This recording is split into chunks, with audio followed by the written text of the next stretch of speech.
Welcome to the Salmon Runs YouTube. Enjoy the video. You start by establishing a reliable baseline. Clean the surface with a lint-free cloth and 0.5% isopropyl solution to remove oils. Next, stabilize the plate on a rigid bench, no drafts or vibration, because the accuracy depends on a quiet environment. Now place a reference block and mount your dial gauge or height gauge. This gives you the datum.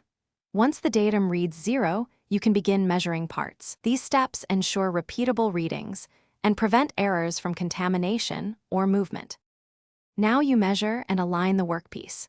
First, calibrate your dial indicator and height gauge with gauge blocks to the tolerance you need, for example 0.0001 when precision matters.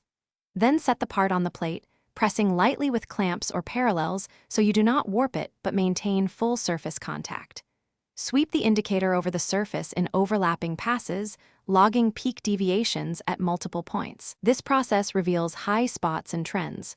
Once you see patterns, you decide whether lapping or finish by recording your datum, measurement grid, ambient temperature, and operator initials so results are traceable. If readings drift during checks, make sure to inspect for debris, thermal gradients, or instrument zero shift. These are common causes. Once done, re-clean the contact areas, re-zero your gauges, and repeat a critical scan to confirm. If error persists, consider professional reconditioning of the plate. This final verification step ensures your measurements remain reliable and defensible for the next operation. Thanks for watching. Consider subscribing if we helped you.